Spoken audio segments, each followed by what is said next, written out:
Hey, what's up? This is Ricardo at Parts People, and in this video, we'll outline the steps for completing a part replacement on your Dell PC.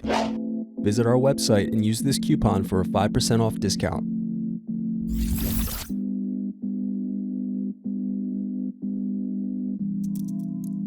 Unscrew and remove bottom base.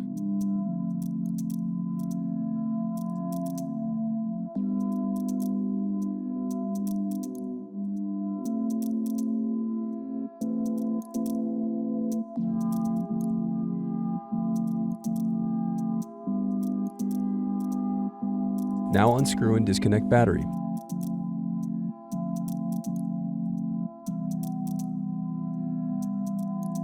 Now unscrew and remove bracket.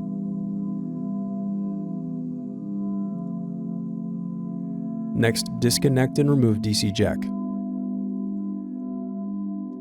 Thanks for watching. Don't forget to like and subscribe if you enjoyed this video. And if you need more, check out this playlist to watch other tutorials for your laptop. You can also click here to find parts for your laptop at partspeople.com.